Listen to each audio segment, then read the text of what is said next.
did notice Peterson was doing the rounds, Fox, back on Rogan, and you when you hear people talk repeatedly, you pick up on their, the phrases they use or the talking points that they use, and he was going with the 4 to 5% of the psychopaths, and talking about how women coddle psychopaths, etc., but how there is this element of 4 to 5% psychopaths, and how the right now has to watch out for being co-opted by the psychopaths. I believe it was. It's who like, was it that asked? You know who the psychopath we need to avoid is, Jordan Peterson? Benjamin Netanyahu.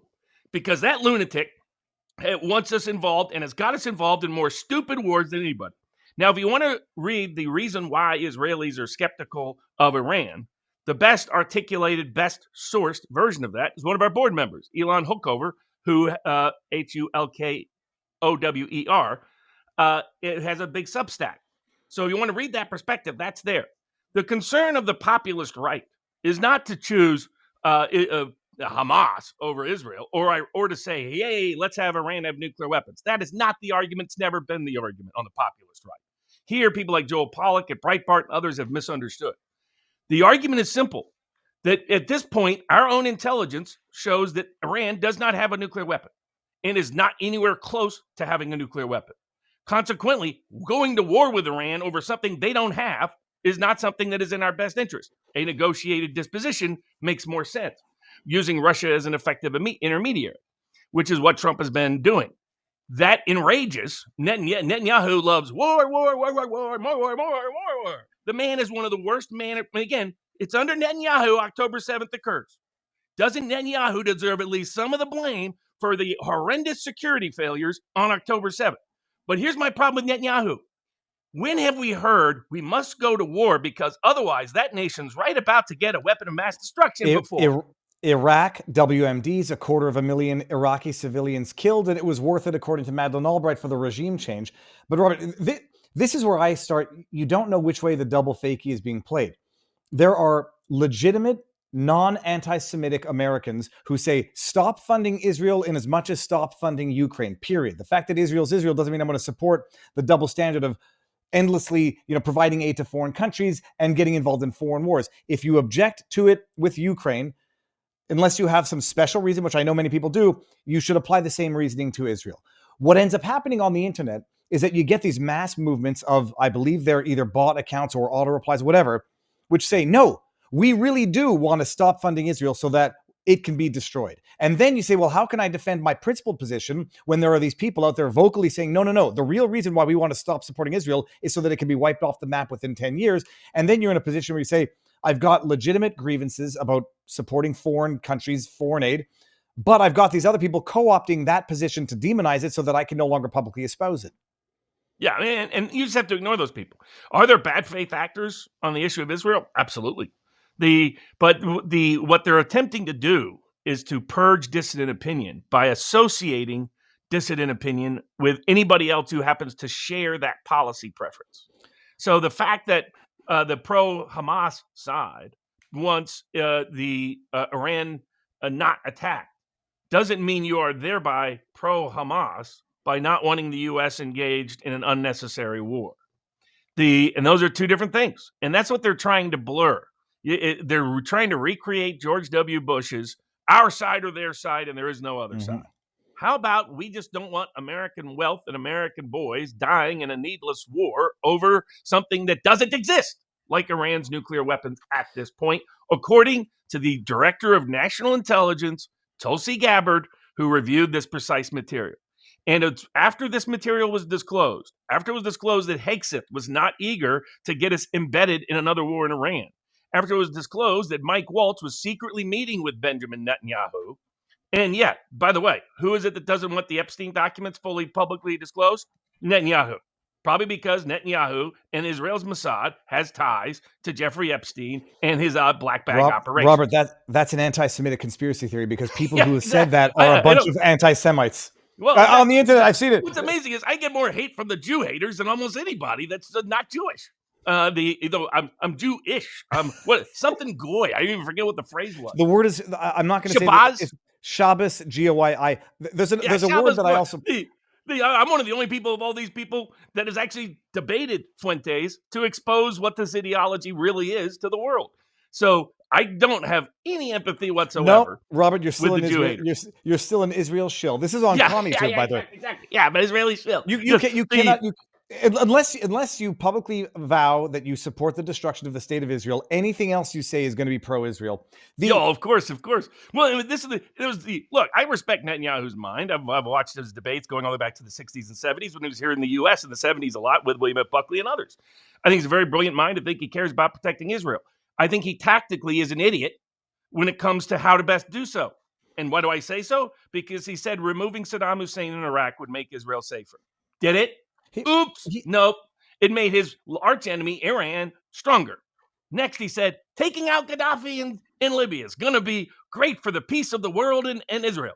Oops. Wrong again. Then he said, oh, taking out Assad's regime in Syria is going to lead to a more peaceful democratic regime in Syria. It's busy trying to execute every religious group that's a dissident that it can find at the moment. So he was wrong, wrong, wrong. Why should we have any trust, any confidence in Netanyahu saying, oh, guess what, everybody? The wolf is here. The wolf is finally here. I was wrong time one, wrong time two, wrong time three, but pretend I'm right when it comes to time four. No, thank you. And that's why Mike Waltz was shipped to the door because Netanyahu was secretly meeting with him to undermine President Trump's strategies. it is amazing that there has not only, and when I had on Gadi Taub, and this is no shade on Gadi. I asked him these questions. How could October 7 have occurred under Netanyahu? Does there not have to be some political hell to pay? And he's like, he had no good answers for how it occurred to the extent that it did. No good answers for how it went hours, 12 hours, even more in some villages of the massacre under Netanyahu, that it was either at the very least a criminally negligent intelligence failure. And then you're going to empower Netanyahu, who has been clamoring for war with Iran for as long as I can remember, which is a good 21 years now. Going to go and follow that advice. The flip side argument, Robert, is people are going to say when they don't have nuclear weapons is precisely when you go in and strike. But I don't even understand what the strike would look like at this point. Well, exactly, and it's kind of apparent Israel is probably engaged in a campaign of military sabotage with Iran as we speak, because there have been power outages, port attacks, a range of things that are unlike. Iran is not taking the bait to date. They're saying they're just accidents. The timing of it is highly sus. You have Mark Levin waging war on Tulsi Gabbard. You have the much of the deep state waging a war on Tulsi Gabbard and Pete Hegseth. You have Mark Levin's always been a fraud. I mean, people are, oh, what a great conservative legal mind. Name a single case he's ever done. Name one. How about there's a big fat zero because the guy's a fraud. The guy's a war whore since day one. It's clearly extensive. And to be frank, you combine this with the laws they're trying to pass, with the targeted visa administration they're trying to do, and they're making their situation. I've been telling my friends on the pro-Israeli side of the aisle, you're screwing up terribly. Mm-hmm. You're blowing a perfect opportunity after October 7th to rally the anti-Hamas side to your side. Just don't abuse it by doing things like overthrowing the Syrian government. Don't abuse it by doing things like trying to overthrow the Iranian government or getting the U.S. entangled in another Mideastern war. Don't do it by being so over the top in Gaza that you lose almost entire world global support. That's where the issue is. And now you're using U.S. power. You want kids kicked off of campus for writing editorials. All right. If you want to go after the guy who shows up at a gun shop in New Hampshire and says he wants to kill Jews, okay, I get that. Who was part of raging a domestic terror campaign on the University of Columbia campus, no problem. When you go after some kid who joined a editorial, you're starting to look like you want to control speech. You don't want any dissent when you're demanding that TikTok be banned because you don't like the anti-Israeli tone of a lot of the content on TikTok. All of a sudden, you're asking America to work for Israel rather than the other way around. And that you're going to lose support. The more you try to get us involved in another stupid war, after so many failed stupid wars, after all your predictions proved false for decades now, and from terms of Netanyahu, about how foreign engagement in these wars is somehow going to make Israel and America and the world safer. Wrong, over and over and over, over and over and over. That's what Trump is trying to avoid. So Trump says, look, I want Israel and Iran to be safe and peaceful places. But when it comes to Iran, I will not let them have a nuclear weapon. But his mechanism to do so is negotiation, because that can easily attain and achieve it, and is more likely to successfully attain and achieve it than getting us involved in another stupid war. And this is my point to all of those people out there.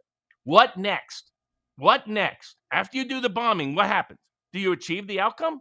Or do you actually undermine respect for you? Do you increase the risk of more global warfare? Do you create more martyrs that animate terrorism in the future?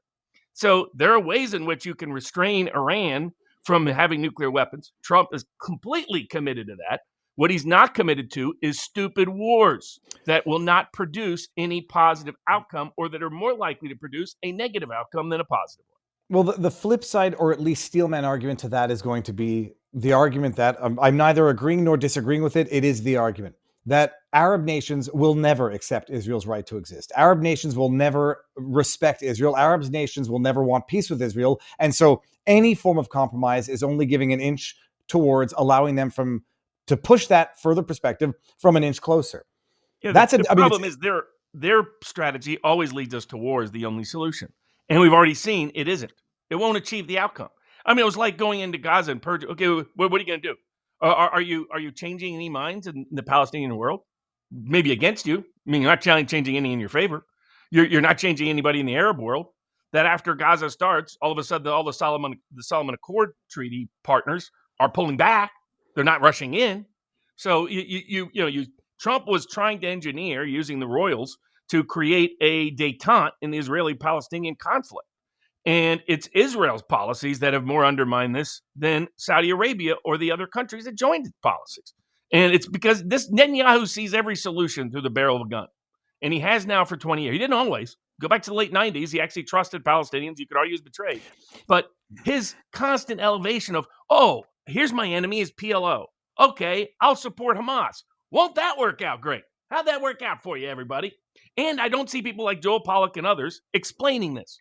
Explain, why should we trust Israel under Netanyahu about whether some other country has weapons of mass destruction after Iraq, whether or not war will be a successful path to producing a safer world, when almost every war that Israel has engaged in since the 1980s has led to Israel being less safe, America being less safe, and the world being less safe. It's the efficacy of the effort. It's not the need of the effort if, in fact, Iran is developing nuclear weapons, but there's multiple mechanisms and methods to deal with it. What President Trump is trying to do is to create an enforceable intermediary. What is that? He wants Iran to turn over all its nuclear materials to Russia. And Russia will safe hold it in case the U.S. breaches its promises or part of the deal. And by the way, this is another problem. Like, take Netanyahu, who loved going after Gaddafi. Why is it you think it's so hard to get Iran to agree to a deal? Same reason why it's so hard now to get North Korea to agree to a deal. You get Netanyahu says, hey, all we got to do is get Gaddafi to forsake his nuclear weapons program, and then everything will be fine. And Gaddafi will be completely safe. And this will show the world that we can honor a nuclear disarmament agreement. What happens? Gaddafi says, no nuclear weapons. I agree. I give it all up. What do? We then overthrow Gaddafi. We break our promise right afterwards. What did you do? We told the whole world you can't trust America. We told the whole world you can't trust Israel. We told the whole world you better go as fast and as hard as you can for nuclear weapons, because the moment you ain't got them, we're coming in and whooping you. That was the worst possible message we could do for nuclear deterrence and disarmament ever. Putin has made this point repeatedly. He said, you will never get North Korea now to give up nuclear weapons after Gaddafi. This was a mistake. Again, another mistake of Netanyahu. All he does is bumble and stumble his way into mistake after mistake after mistake after mistake. I'm sorry, I'm not going to defer American security or interest to a guy who has proven to be incompetent when it comes to tactical decisions involving U.S. military power. Barnes, it got over on Twitter. I just noticed that Extreme Truth and Liberty Brash Consulting, Emily TV producer, said Barnes is so over the target with Netanyahu. Well, let's segue and I that. Say this as someone who's a lot more pro-Israel. I'm very pro-Israel in general. Support the Israeli cause. Support the Israeli people. I will never side with the Nazi-loving Hamas over Israel.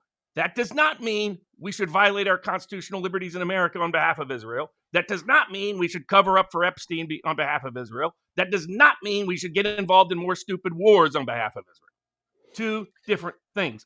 And the pro-Israeli crowd better wake up to this, or they're going to lose their last standing critical ally in American public opinion, and they depend on America or Israel is done.